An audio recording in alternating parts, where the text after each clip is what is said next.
আপনাকে যদি প্রশ্ন করা হয়, আচ্ছা বলুন তো, আসমান না জমিন কোনটি আগে সৃষ্টি হয়েছে, জবাবে কেউ বলবেন আসমান আগে সৃষ্টি হয়েছে, আবার কেউ হয়তোবা বলবেন না, জমিনই আগে সৃষ্টি হয়েছে। তবে যেই উত্তরই দেন না কেন, একেবারে নিশ্চিত করে কেউ কোনো উত্তর দিতে পারবেন না। আসলে প্রশ্নটা যেমন জটিল, উত্তরটাও কিন্তু তেমনি জটিল। আজ আমরা চেষ্টা করব এ বিষয়ে কোরআন ও বিজ্ঞান আমাদেরকে যেসব তথ্য দিয়েছে তা বিশ্লেষণের মাধ্যমে আসমান জমিন সৃষ্টির রহস্য উদ্ঘাটন করতে। দেখব এক্ষেত্রে বিদ্যমান বিজ্ঞানের তত্ত্ব ও তথ্যের সাথে কোরআনের বক্তব্যের সামঞ্জস্যতা খুঁজে পাওয়া যায় নাকি সাংঘর্ষিক বলে মনে হয়। এ ব্যাপারে মুফাসসিরগণই বা কি ব্যাখ্যা দিয়েছেন সেগুলো তুলে ধরব। সঙ্গেই থাকুন দর্শক। আসুন প্রথমেই জেনে আসি আসমান জমিন সৃষ্টির বিষয়ে কোরআন আমাদেরকে কি কি তথ্য দিয়েছে। যেমন সূরা বাকারার ২৯ নম্বর আয়াতে বলা হয়েছে, হুয়াল্লাযী খালাকা লাকুম মা ফিল আরদি জামিআ সুম্মা ইসতাওয়া ইলাস সামাই ফাসাওয়াহুন্না সাবআ সামাওয়াত ওয়াহুয়া বিকুল্লি শাইইন আলিম। তিনি তোমাদের জন্য পৃথিবীতে যা কিছু আছে সমস্তই সৃষ্টি করেছেন, অতঃপর তিনি আকাশের প্রতি মনোনিবেশ করেছেন। এরপর তিনি আকাশকে ৭টি স্তরে সুবিন্যস্ত করেছেন এবং তিনি সর্ববিষয়ে মহাজ্ঞানী। এই আয়াত থেকে বোঝা যায় মহান আল্লাহ তাআলা আগে জমিন সৃষ্টি করেছেন, এরপর আসমানের প্রতি মনোনিবেশ করেছেন। কিন্তু সূরা নাজিয়াতের ২৭ থেকে ৩০ নম্বর আয়াতে আবার বলা হচ্ছে, আআনতুম আশাদ্দু খালকান আমিস সামাউ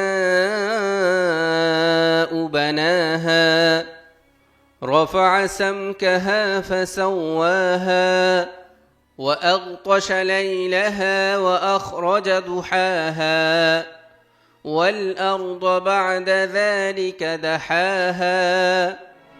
তোমাদের সৃষ্টি অধিক কঠিন না আকাশের, যা তিনি নির্মাণ করেছেন?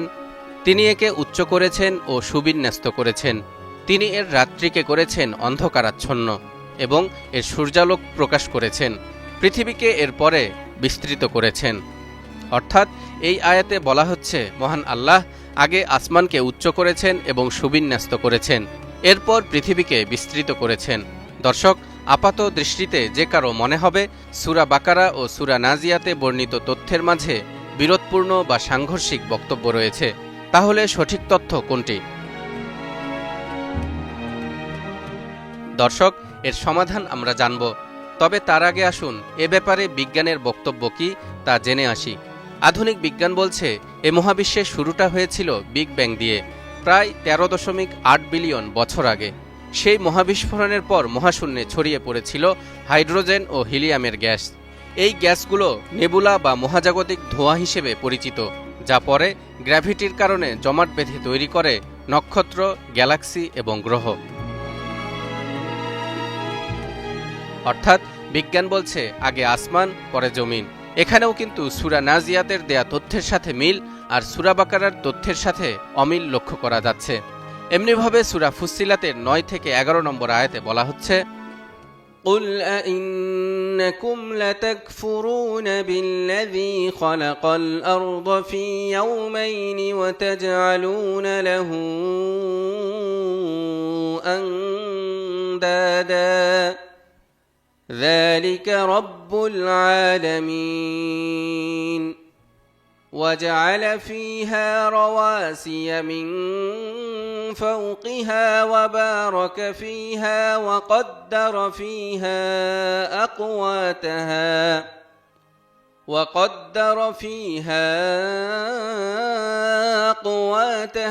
فِي 4 أيام سواء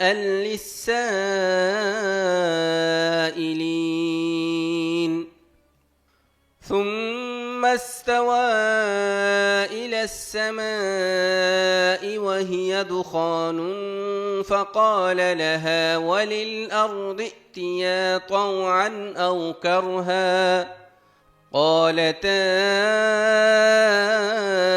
أتينا طائعين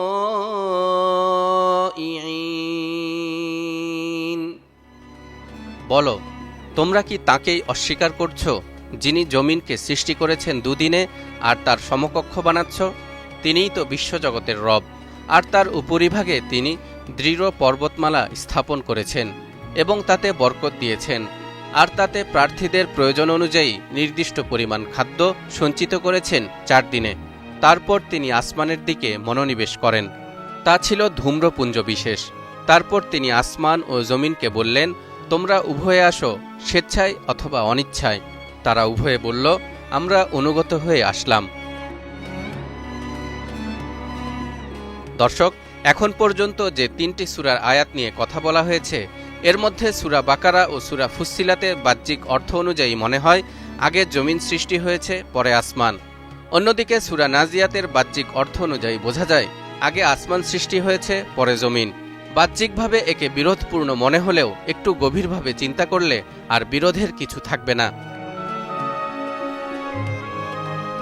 কারণ এই 3টি সূরাতেই জমিন সৃষ্টির কথা বলতে গিয়ে মহান আল্লাহ তাআলা খলাক শব্দ ব্যবহার করেছেন, যার অর্থ এমন জিনিস সৃষ্টি করা যার কোনো অস্তিত্বই ছিল না।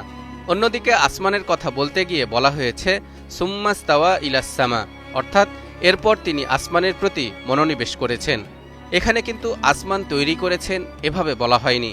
এতে বোঝা যায় আসমান আগে থেকেই ছিল, কিন্তু স্তর বিশিষ্ট বা গোছানো ছিল না, বরং ধোঁয়ার কুণ্ডলী আকারে ছিল। দর্শক, খেয়াল করুন, সূরা ফুসসিলাতের 11 নম্বর আয়াতে বলা হচ্ছে আসমান শুরুতে ছিল ধোঁয়া বিশেষ। বিজ্ঞানও বলছে ঠিক একই কথা। নাসার বিজ্ঞানীরা বলেছেন, the early universe was filled with dark gas clouds before galaxies formed. কাজেই আসমান আগে থেকেই ছিল, কিন্তু তা ছিল কেবল ধোঁয়া বিশেষ।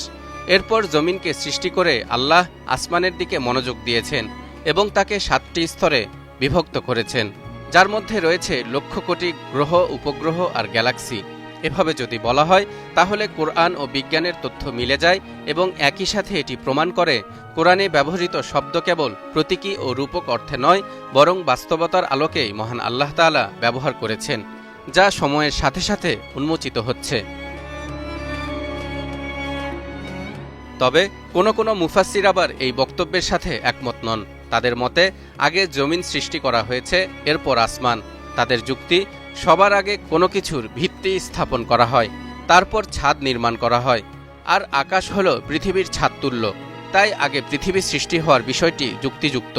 যেমন তাফসিরে কুরতুবিতে লেখা হয়েছে, আসমান জমিন সৃষ্টির বিষয়ে কোনো আয়াতের সঙ্গে কোনো আয়াতের প্রকৃতপক্ষে কোনো বিরোধ নেই, কেননা আল্লাহ তাআলা প্রথমে পৃথিবী অবিস্তৃত আকারে সৃষ্টি করেছেন, অতঃপর আসমান সৃষ্টি করেন।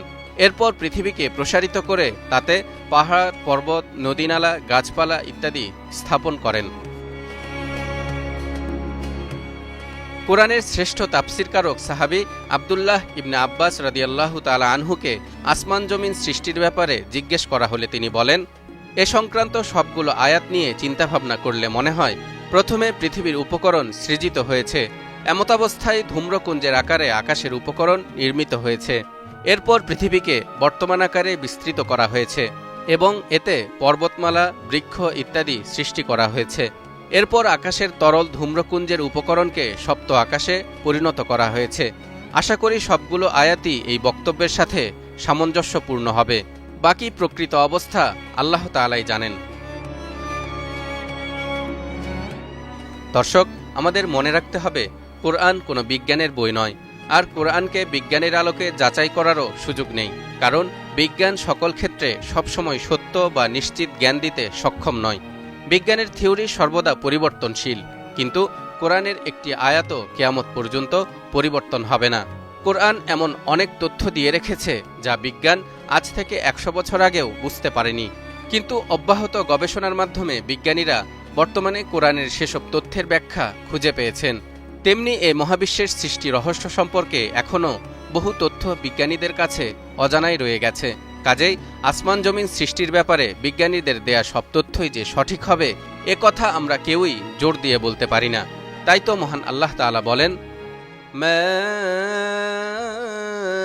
أشهدتهم خلق السماوات والأرض ولا خلق أنفسهم وما كنت متخذ المضلين عضدا আমি তাদেরকে আসমানসমূহ ও জমিনের সৃষ্টির সাক্ষী করিনি এবং না তাদের নিজেদের সৃষ্টির, আর আমি পথভ্রষ্টকারীদেরকে সহায়তাকারী হিসেবে গ্রহণ করিনি।